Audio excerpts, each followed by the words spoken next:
In this lesson, we're going to be working with geometric series. A geometric series is simply taking a geometric sequence and adding them together. It is the sum. And so it is adding terms of geometric sequence.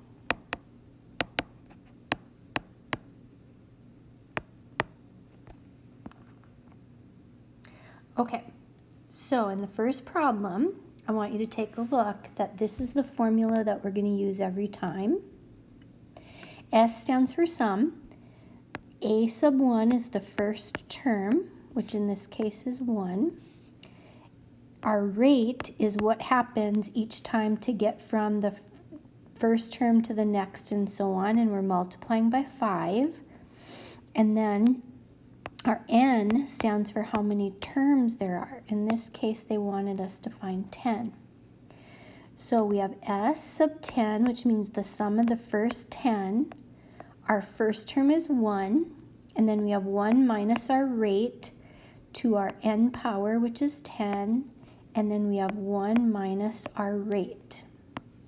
So to calculate, we don't have to worry about multiplying by 1 because that will just be the that particular number. So on your calculator, you're going to take 1 minus 5 to the 10th in parentheses divided by negative 4. Now, we notice that it's growing by multiplying by 5 each time, so it grows really quickly. So when we add the first 10 terms together, we're going to get a really large number.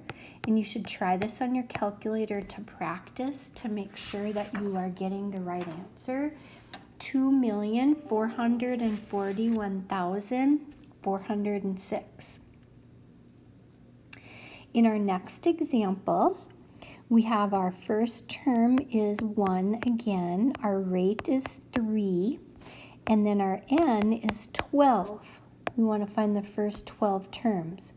So the sum of our first 12 is the first term, which is 1, times 1 minus our rate, which is going to be to the 12th power, 1 minus our rate, 3. So we don't need to worry about multiplying by 1. So on our calculator, we'll take 1 minus 3 to the 12th, and we'll divide that by negative 2. And the sum of those, again, it grows pretty quickly, is going to be 265,720.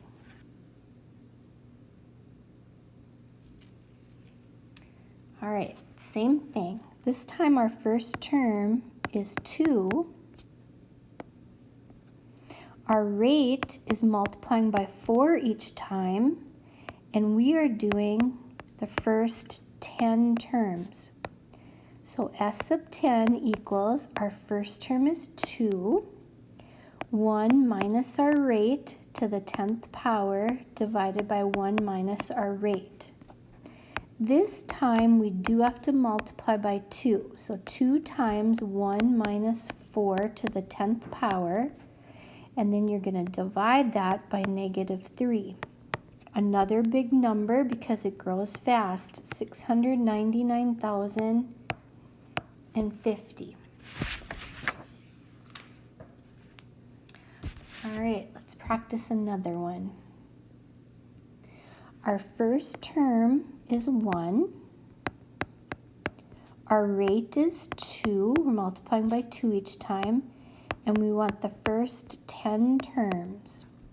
So S sub 10 is going to equal 1 times 1 minus our rate to the 10th power divided by 1 minus our rate.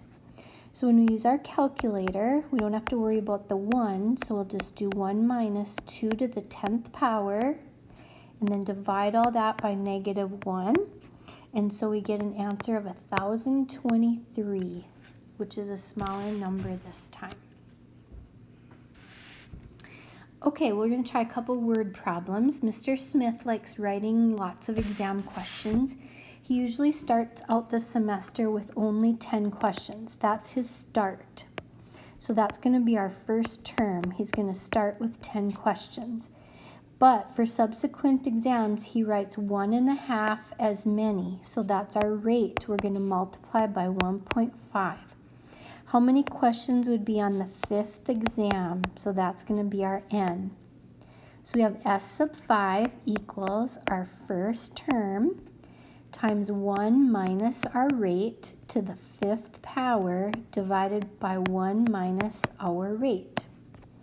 So with our calculator, we're going to take 10 times 1 minus 1.5 to the 5th power, all of that divided by negative 0.5.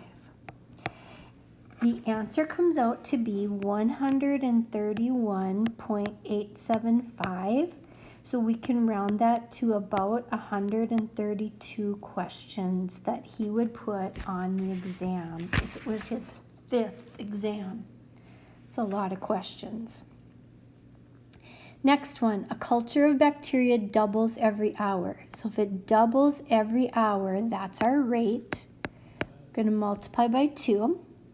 If there are 500 bacteria at the beginning, that's going to be our first term.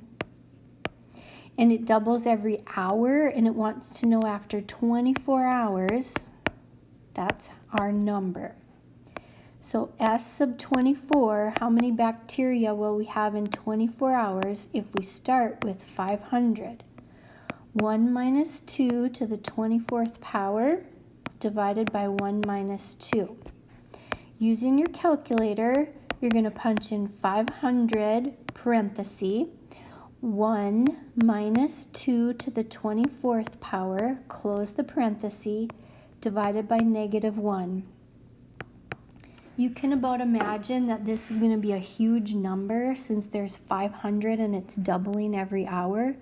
We're going to have 8,388,607,500 bacteria at the end of 24 hours.